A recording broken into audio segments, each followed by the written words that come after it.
The following is a slightly historical series on the Romance of the Three Kingdoms era of China's history.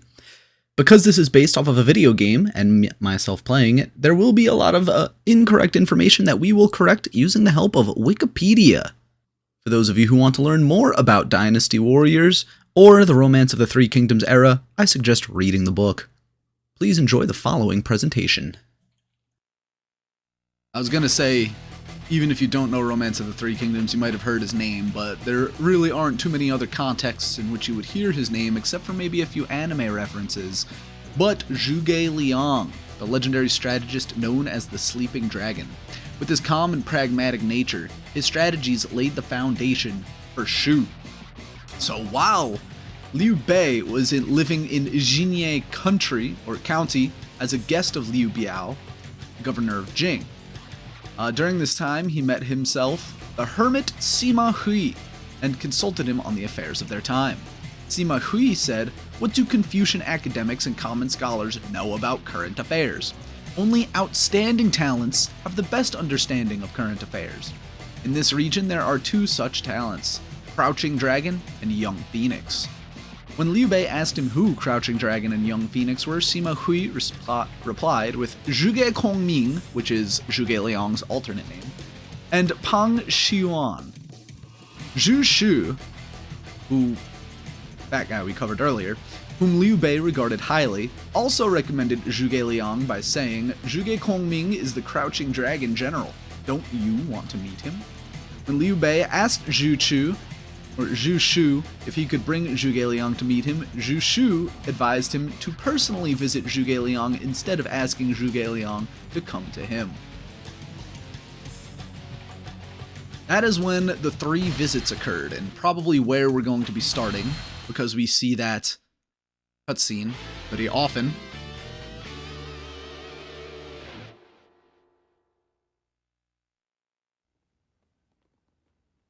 Very well. On this third visit, allow me to receive you.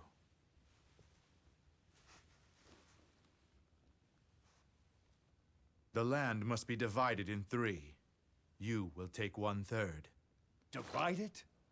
Into three? Eventually, the other 2/3 shall be yours. And like today, you will knock 3 times on the gates to the heavens. I am Zhuge Liang, eager to prove my worth against the great strategists of old. I studied the ancient texts and lived a quiet and peaceful life in the land of Longzhang.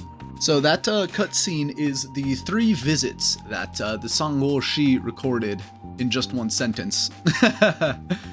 But of course it's gassed up a little bit more for the Romance of the Three Kingdoms novel itself.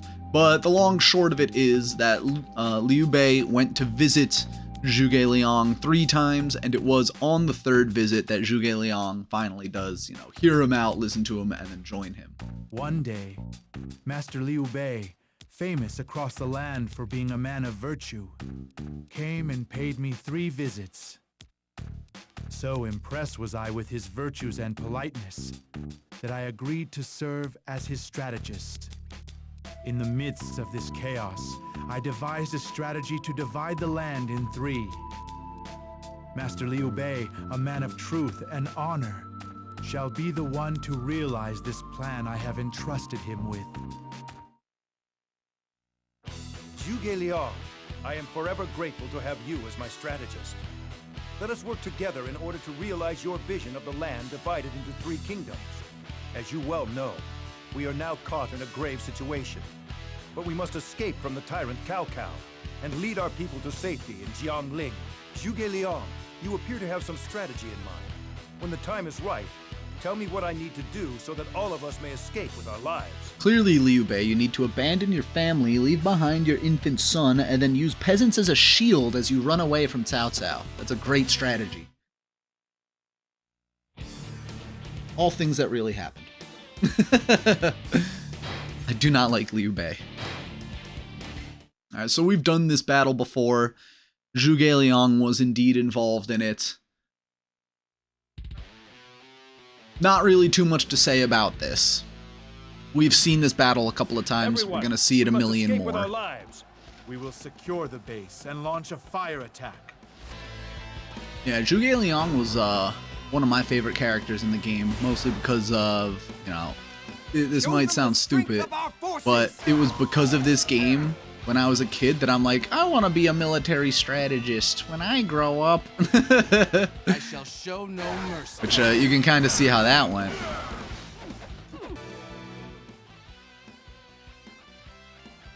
The time is now. Master Liu Bei, first of all, allow these flames to light your path.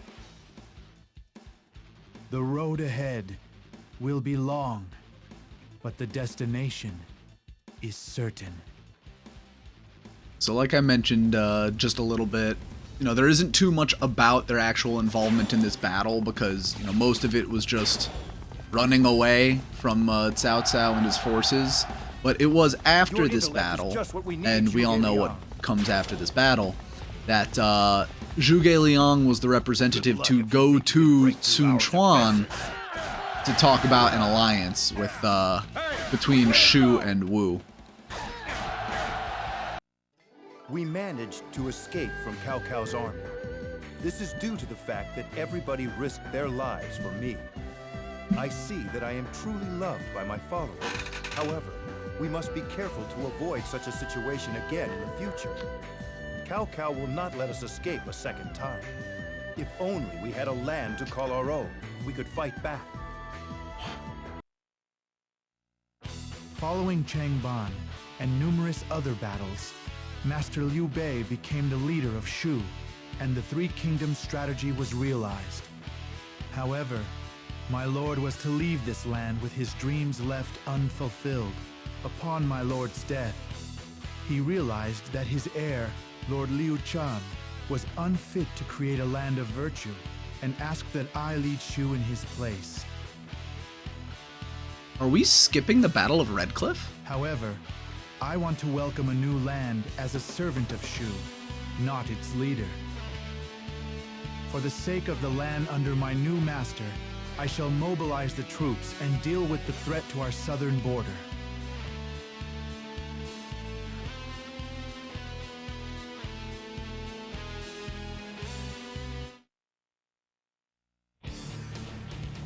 What is happening here?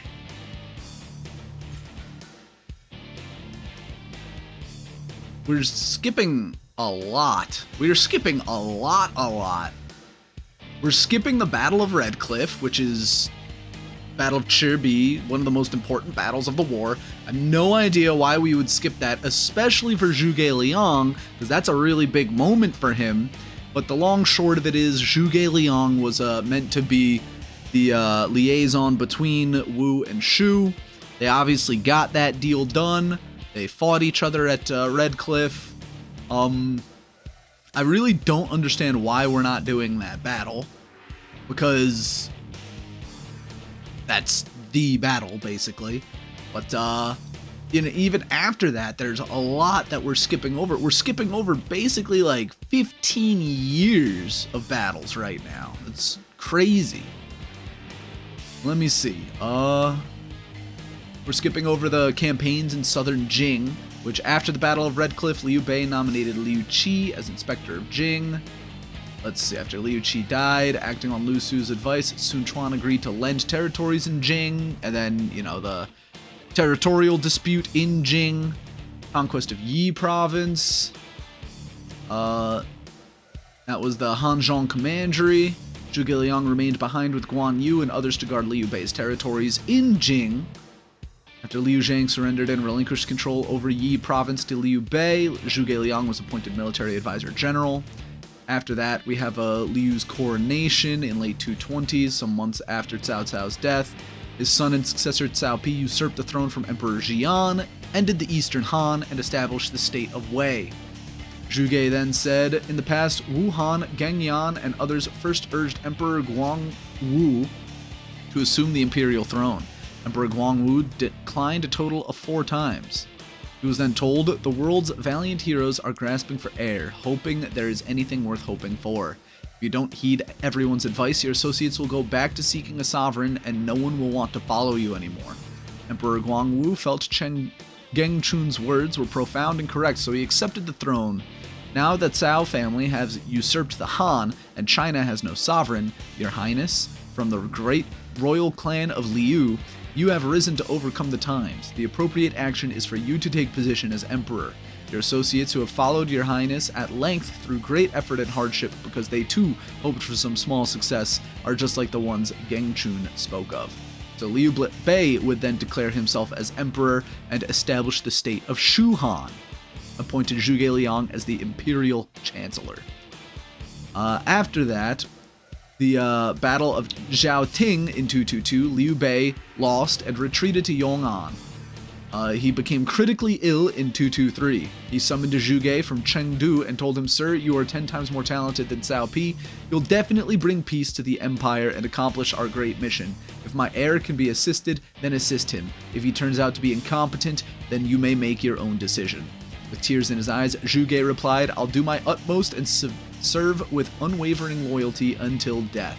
Liu Bei then instructed Liu Shan, his son and heir apparent, as follows.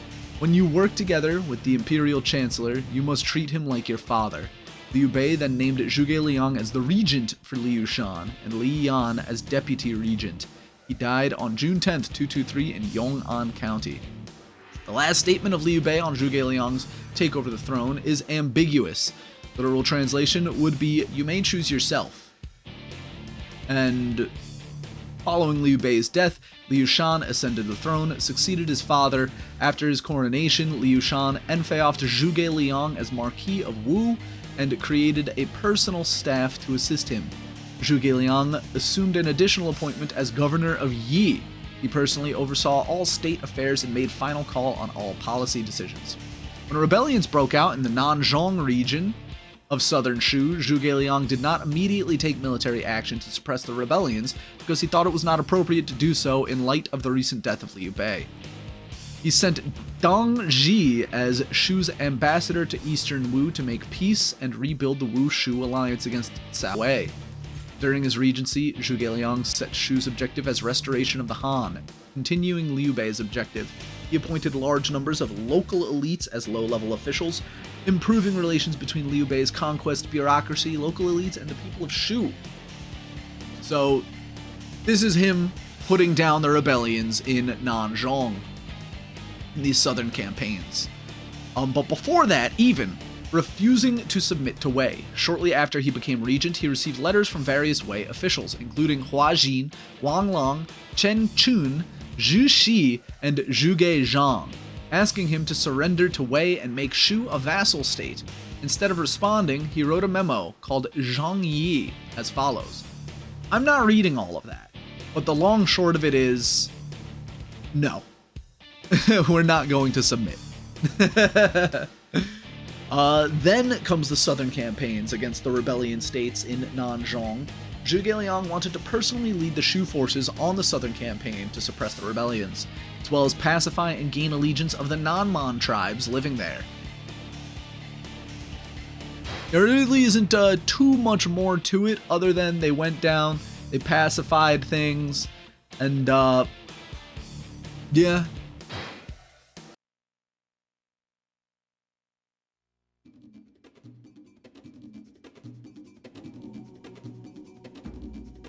Shu shall conquer this war-torn land.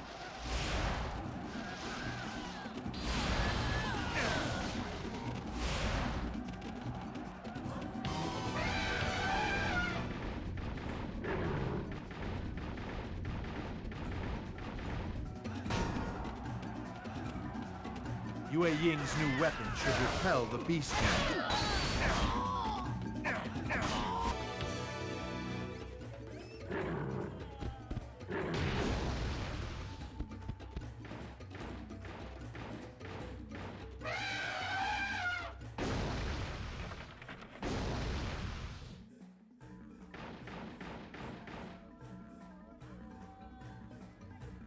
Run while you can, savages! You are no match for my juggernaut! Whoa, racist?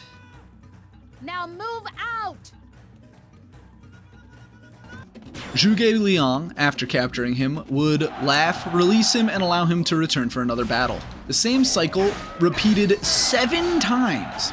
On the 7th time, Meng Huo surrendered and told Zhuge Liang, "My lord, against heaven's might, the people of the south will never again rebel." Zhuge Liang led his forces toward Jian Lake in triumph. Really mine.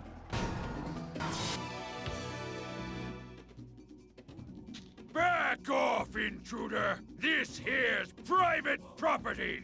Mine!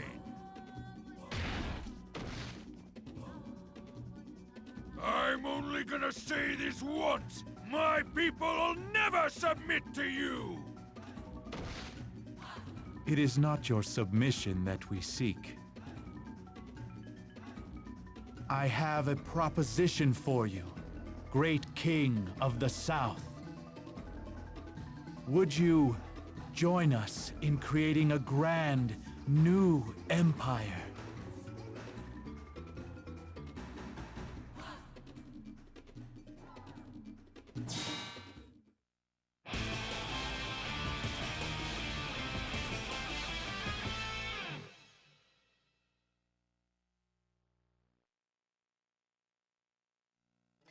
Thanks to everybody's help, the Nanman King has pledged his loyalty to us. This campaign was not without merit. Now our southern borders will be safe from attack. All that remains is to continue forward. Wei, Wu, and Shu. The era of the land being divided in 3 is over. Now is the time to begin the road towards unification. Subdue the southern lands without incident. Next, we must look to attack Wei's stronghold at Tianshui and begin making preparations for the battle against Wei. Additionally, I am hearing of a young and talented officer in that land by the name of Jiang Wei. If we can get him to join us, he will eventually be able to serve as my successor. So in the spring of 228, Zhuge Liang ordered Zhao Yun and Dong Zhi to lead a detachment of troops to Ji Valley and pretend to attack Mei County. Their mission was to distract and hold the Wei forces' attention while Zhuge Liang led the Shu main army to attack Mount Qi. Upon reaching Mount Qi, Zhuge Liang deployed his troops in orderly formations and directed them with clear and strict commands. The 3 Wei-controlled commanderies, Nan'an, Tianshui, and Anding, responded to the invasion by defecting to the Shu side. News of the Shu invasion sent shockwaves throughout the Guangdong region. Wei government was stunned when they learned of the Shu invasion, and was totally unprepared for it because they had lowered their guard against Shu after Liu Bei's death, and had not heard anything from Shu since then. They were even more fearful and shocked when they heard of the 3 commanderies' defection.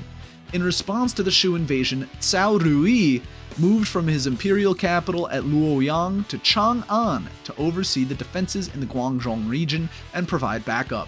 He sent Zhang He to attack Zhuge Liang at Mount Qi, and Cao Zhen to attack Zhao Yun at Dongji at Ji Valley. Zhao Yun lost to Cao Zhen in the Battle of Ji Valley. Zhuge Liang had given them command of the weaker soldiers while he had the better troops. Nevertheless, Zhao Yun managed to rally his men into putting up a firm defense as they retreated, thus minimizing their losses. In the meantime, at Mount Qi, Zhuge Liang had put Ma Su in charge of the vanguard force to engage the army. At Jieting, Ma Su not only went against Zhuge Liang's instructions, but also made the wrong moves, resulting in the Shu vanguard suffering disastrous defeats at the hands of the Wei forces under Zhang He. Zhang He also seized the opportunity to attack and reclaim the 3 commanderies for Wei. If we use proper strategy, we can persuade Jiang Wei to submit. An absolute victory in this battle will be ours. Not only will we gain valuable land, but a capable officer as well. So obviously in this timeline, we're gonna defeat Zhang He, but in the real battle, Zhang He came in, swooped in, defeated all of the armies because Ma Su was stupid.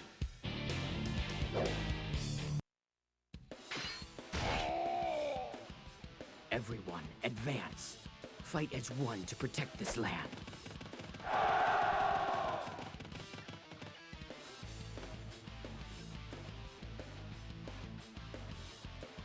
wise, and talented leader, Jiang Wei.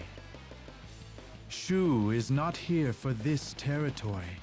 I am here for you. Making that sound homoerotic, my guy. See, now we're getting a little bit later into the timeline, so there's going to be a good number of names that you might not recognize, as well as, you know, they don't even have, like, unique character models. Follow their lead. That's the other thing, too, about, like, Zhao Yun. He was alive for this, and he was one of a couple of guys who... But first, tell him that Jiang Wei has surrendered to Shu.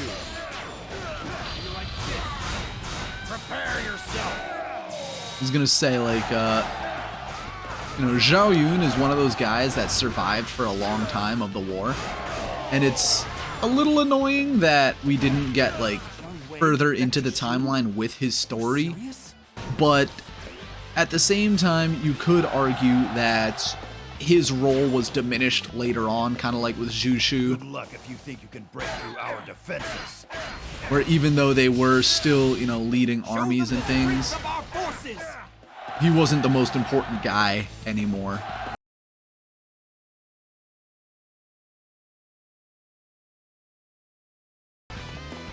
Now what, you know, this plan that we're trying to enact here for Zhuge Liang, I don't see it in his Wikipedia page, but I can probably assume it was written in the Romance of the Three Kingdoms, which, as we know, is I'm out of here. fabrication. And although Any further trouble by capturing Ma Zun.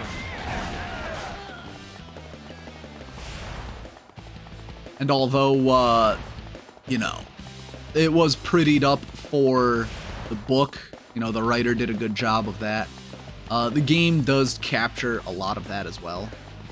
And so, you know, gaps in my knowledge between the game and history itself arise when, you know, turns out, oh, that wasn't actually historical. Now is the time for proper strategy.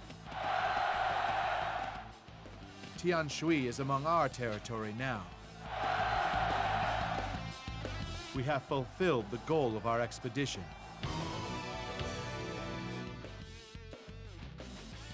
Those eyes, like a window to your soul. At last, I have found you. Jiang Wei, I wish to pass all of my knowledge unto you. Am I worthy of such an honor?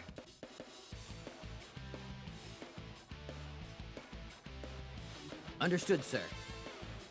From this day forward, I devote my life to Shu.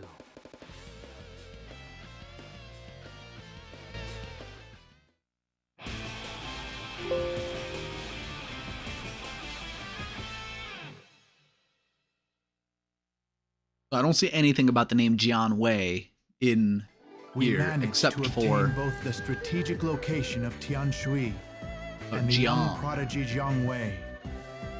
It can be said that this is a sign of great things to come for Shu.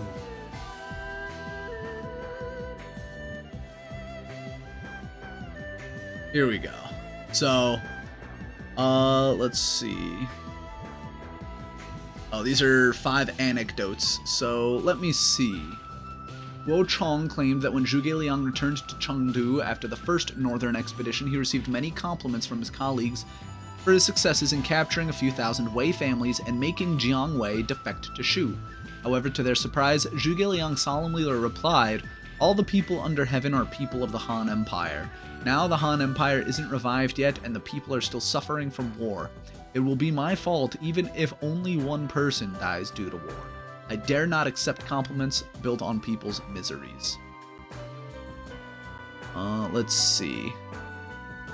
I don't see too many more mentions of Jiang Wei here outside of the northern expeditions, which is what we're covering here. Jiang Wei surrendering to Zhuge Liang, which is an art piece. Ready? I'll probably try to pull that up. I'm editing this later, and I'm trying to kill this gnat in front of my camera. let's see, stunned of the Shu invasion, and then they eventually failed the invasion. There were more northern expeditions because of the first initial failed invasion. Let's see. Because we did hear the Battle of Tianshui, which doesn't come up on the Wikipedia page. But we can reasonably assume that this represents the battle where he does get Jiang Wei to surrender to him, which, again, I'm trying to look for the names, but I can't exactly see it. There are a lot of battles up here. Oh, it's because Tianshui is one name. So Tianshui is one of the first battles that was fought up in these northern campaigns. Don't know if we're going to get any more of those, but I assume we will be seeing the Battle of Wuzhang Plains. We must use Tianshui as a foothold in our campaign against Wei's home base of Chang'an. This battle will prove difficult, so we must continue to strengthen our army. The Battle of Tianshui ended in victory, and we were successful in recruiting the talented Jiang Wei. Next, we must take Chenkang Castle and open a path to Chang'an. Chenkang Castle is tightly guarded. We will have to use our siege weapons to overcome the castle's defenses. We also must beware of the enemy troops that will try and interfere with our siege. Both Shu and Wei have lost many capable officers. We must somehow try and draw the will of the land to our side before the times come and replace us all. Between late spring and early winter of 228, Zhuge Liang directed his efforts towards reorganizing the Shu military, strengthening discipline, and training the troops in preparation for another campaign. During this time, he received news that Shu's ally Wu had defeated Wei at the Battle of Shiting around September 228. From this, he deduced that the Wei defenses in Guangzhong must be weaker because Wei had mobilized its best troops to the eastern front to fight Wu. In December, Zhuge Liang allegedly wrote a second Chu Shi Biao to Liu Shan to urge war against Wei, which the Chu Shi Biao is a memorial to war, which is basically trying to convince Liu Xiao to go to war. Among other discrepancies, the second Chu Shi Biao differs sharply from the first in tone and already mentions Zhou Yun's death when the Zhangguo Shi recorded he died in 229. So, apparently Zhou Yun died before this battle, but in the Romance of the Three Kingdoms, he dies a year later, so a bit of a historical discrepancy there. In the winter of 228 to 229, Zhuge Liang launched the second northern expedition and led the Shu forces out of San Pass to attack the Wei fortress at Chenkang.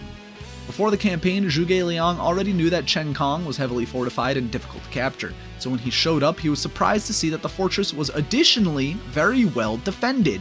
In fact, after the first Shu invasion, Wei General Cao Zhen had predicted that Zhuge Liang would attack Chenkang, so he put Hao Zhao, a Wei general with a fierce reputation in the Guangzhong region, in charge of defending the castle and strengthening its defenses.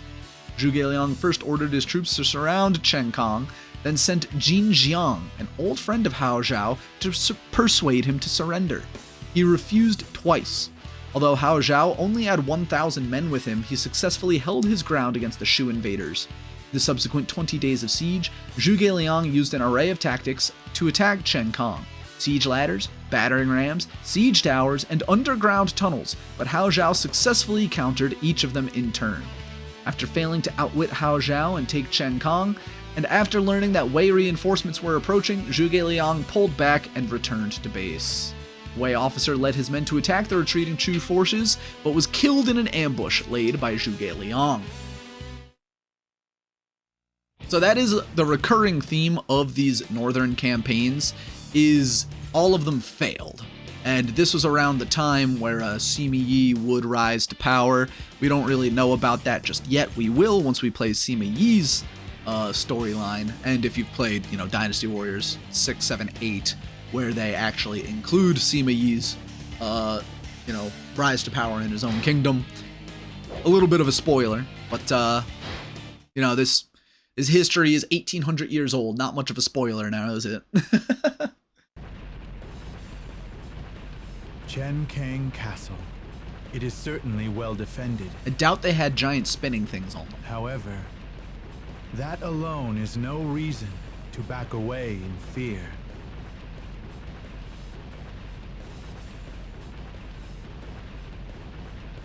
Even a heavy shield will crack beneath a heavier weapon.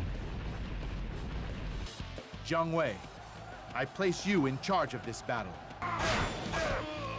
It's kind of funny that in other storylines you see these characters die, but then in other storylines they're still alive, and like I mentioned, this is much later than, in Guan Yu's story we killed Cao Ren at the Battle of Fang Castle, but here this is like 20 years later and Cao Ren and Zhang He are still alive and doing their work. Zhu Chu is also still alive at this point. He's just not involved in the battles because he was so old.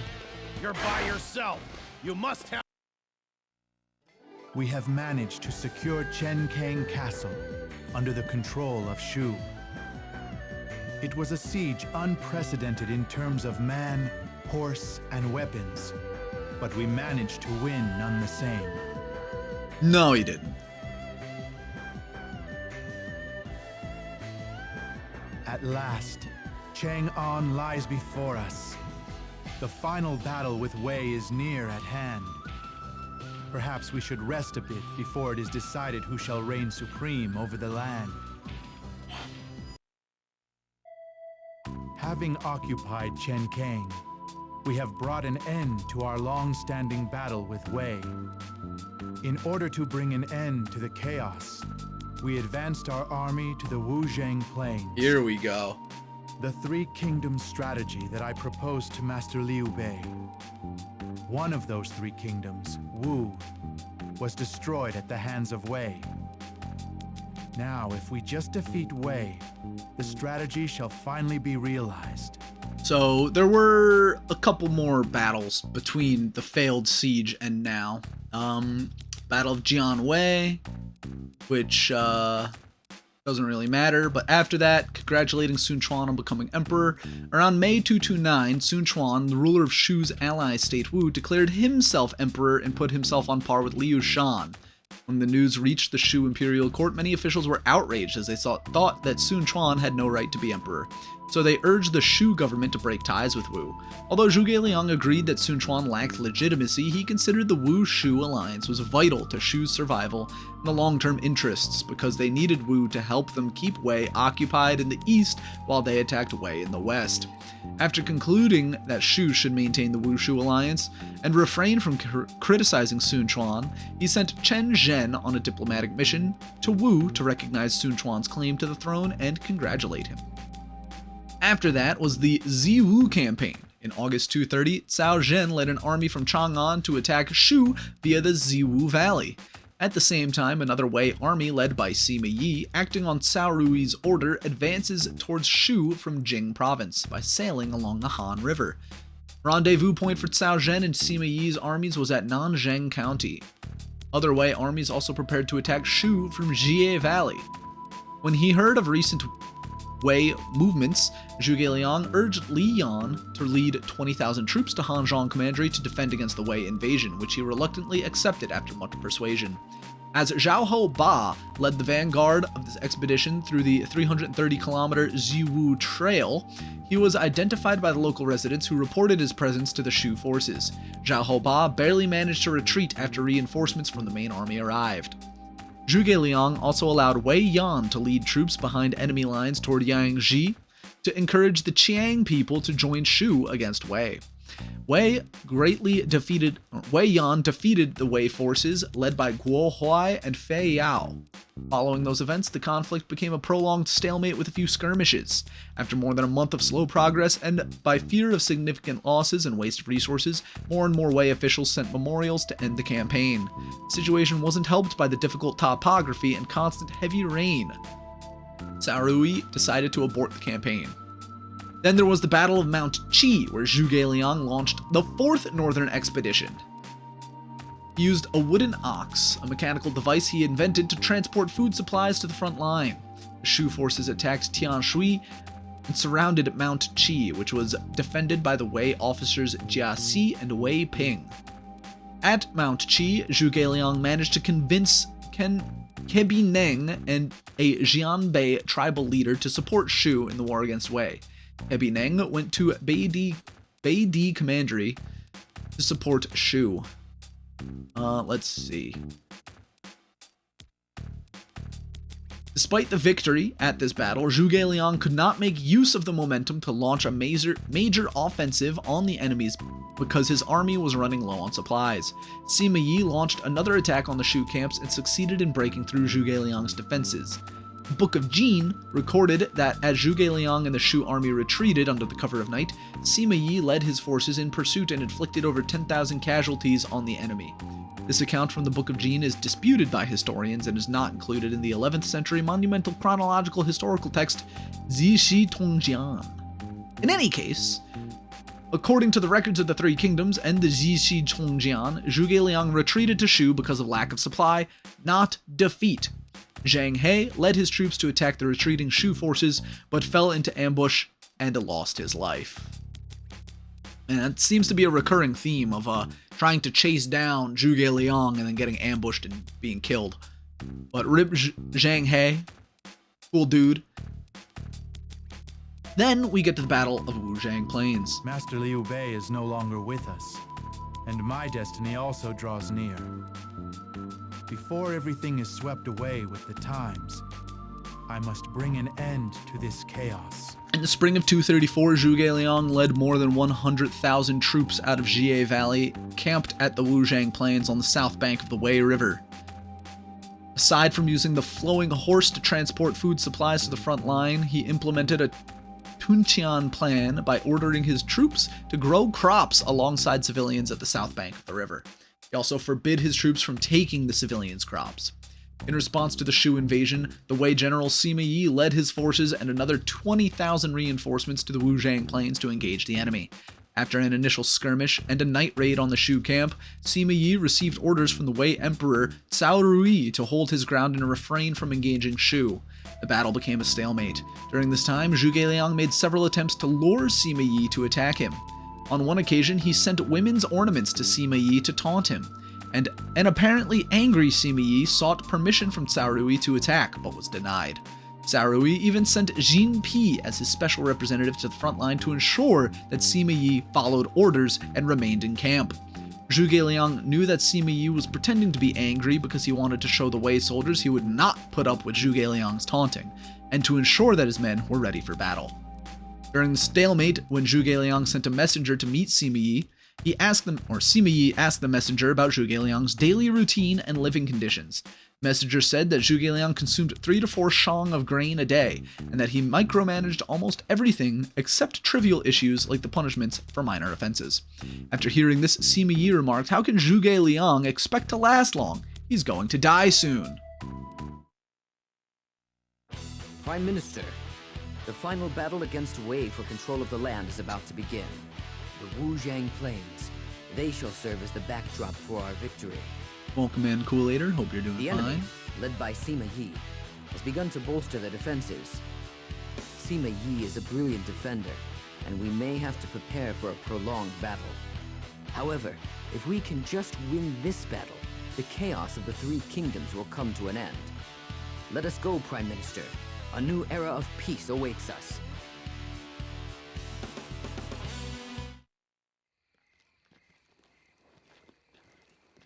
This is it.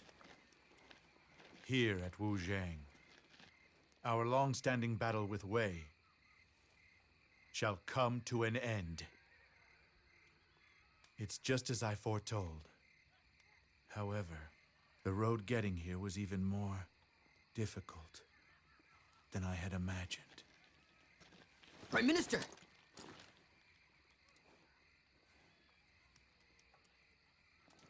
Let us go. The time has come for us to unite the land.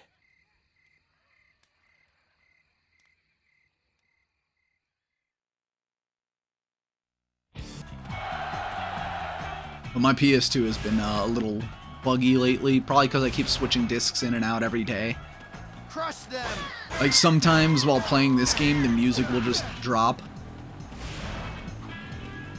Yeah, you might have seen it along the bottom of the screen.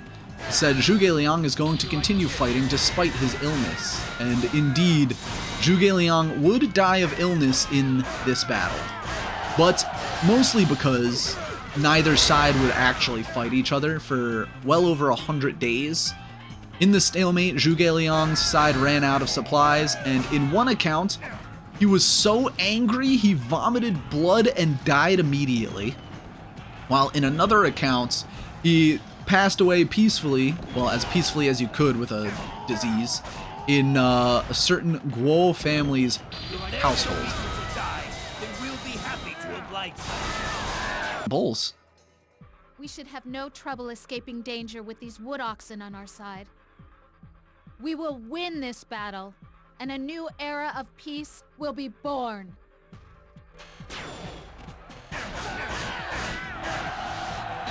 But anyway, it is said that a glowing red meteorite fell from the sky along a northeast to southwest direction towards Zhuge Liang's camp. It bounced off the ground and landed 3 times, expanding in size when it bounced off and shrinking in size as it landed. Zhuge Liang would die shortly thereafter.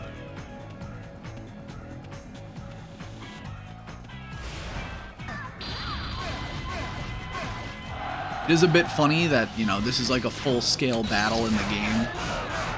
Because, I mean, it needs to be. It's a video game. It's not going to have you not battle.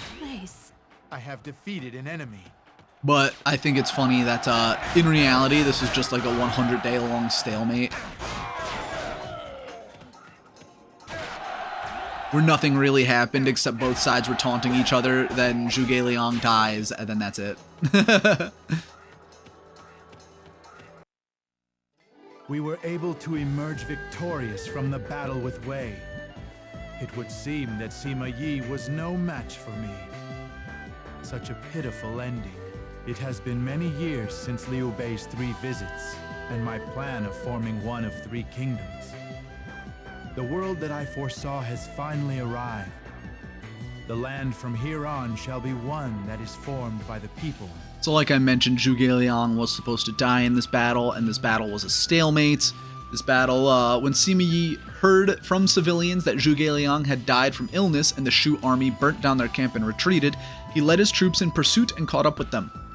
The Shu forces on Yang Yi and Jiang Wei's command turned around and readied themselves for battle. Sima Yi pulled back his troops and retreated. Some days later, while surveying the remains of the Shu camp, Sima Yi remarked what a genius he was. Based on his observations that the Shu army made a hasty retreat, he concluded that Zhuge Liang had indeed died, so he led his troops in pursuit again. When Sima Yi reached Jian, he asked the civilians living there about Zhuge Liang and heard that there was a recent popular saying, "A dead Zhuge Liang scares away a living Zhong Da." He laughed and said, "I can predict the thoughts of the living, but I can't predict the dead's." Before his death, Zhuge Liang said that he wanted to be buried as simply as possible in Mount Dingjun. His tomb should be just large enough for his coffin to fit in. He was dressed in clothes he wore when he died. He did not need to be buried with any decorative objects or ornaments.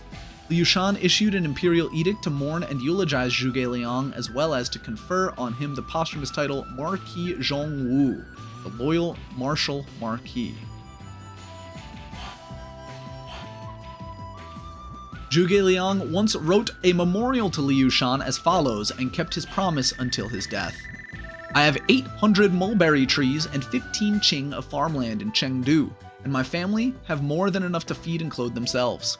When I am away on assignment, I do not incur any excess expenses. I depend solely on my official salary for my personal expenses. I do not run any private enterprises to generate additional income. If I have excess silk and wealth at the time of my death, I would let your majesty down." It was during the final days of the year 200 AD when the Han Dynasty saw its end. Its demise ushered in a new era of chaos, brought on by several regional lords vying to rule China. There were those who sought absolute power, as well as those who fought for justice, and some simply fought for the sake of their beliefs. Many would rise and fall in their attempts to dominate the land. Zhuge Liang is often considered the most brilliant tactician of the three kingdoms. A man of great intelligence and clever strategies, he spent most of his early life living as a hermit in Jing.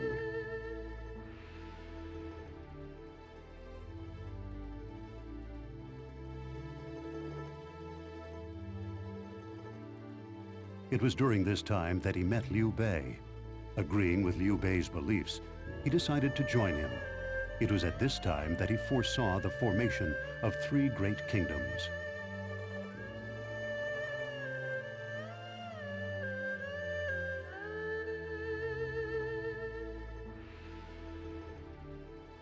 With Zhuge Liang's help, Liu Bei was soon able to create the kingdom of Shu. With the land divided in three, Zhuge Liang was ready to execute his master plan of uniting the land. However, Liu Bei would die before seeing it realized.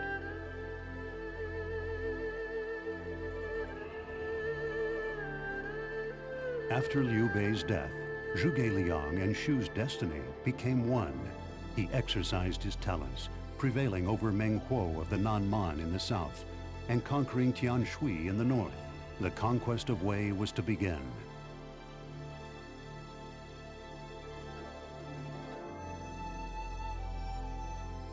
In 232 AD, the Shu army prepared themselves for the fight against Wei at the Wujiang Plains.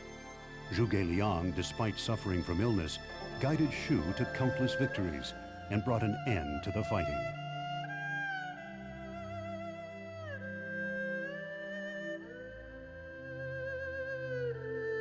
Liu Bei's original dreams of peace were realized through the efforts of Zhuge Liang. His dedication and prowess in creating this new era were revered by all people throughout the land.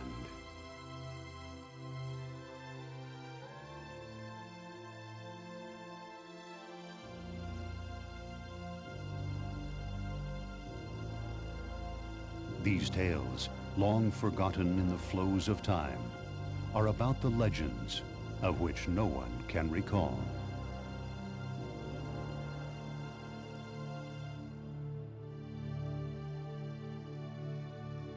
So during a couple of the battles, you may have seen the lady Yue Ying, which was Zhuge Liang's wife. Zhuge Liang married the daughter of Huang Chengyan, a reclusive scholar living south of the Han River. The Jiangyang Ji recorded that Huang Chengyang once asked Zhuge Liang, "I heard you are looking for a wife. I have an ugly daughter with yellow hair and dark skin, but her talent matches yours." Zhuge Liang then married his daughter. At the time, there was a saying in their village, "Don't be like Kong Ming when you choose a wife." He ended up with the ugly daughter. Although her name was not recorded in history, she is commonly referred to in pop culture by the name Huang Yue Ying, and is Yue Ying in this game. There were no mentions of her being the wife in this story, but in other Dynasty Warriors games there are. Hey, we can play as Liu Bei and Meng Huo and Yue Ying. Oh look, and there they are.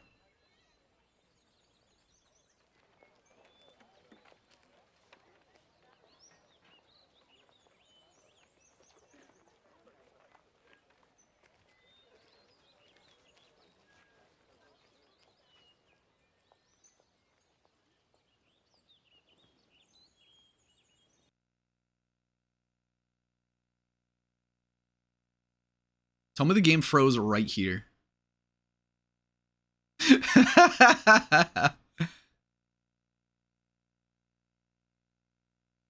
It did. Oh, no, it's unfroze. Old hardware. I'm playing on the PS2.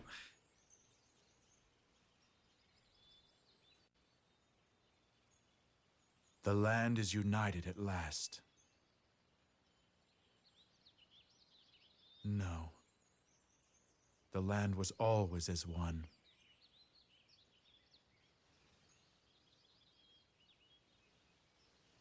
It was man who has been divided.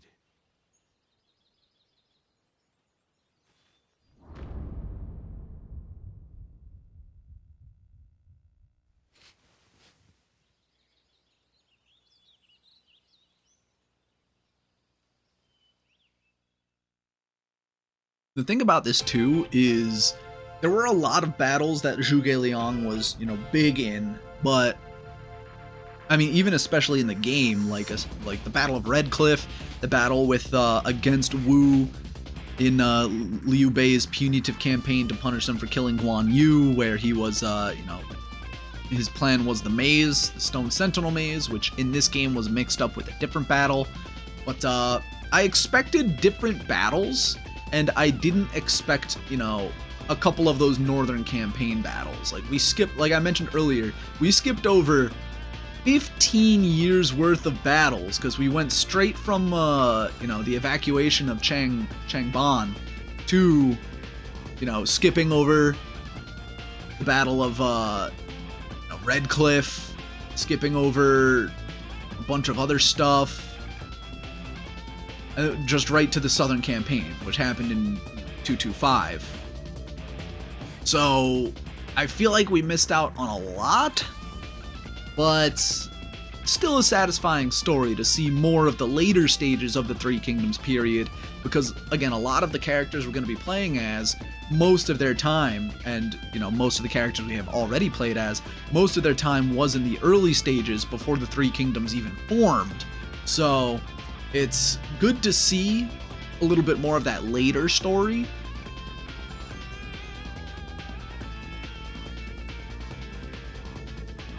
Yeah, I'm just still a little confused. We skipped the Battle of Red Cliff, skipped, Jing and the conquest of Yi province.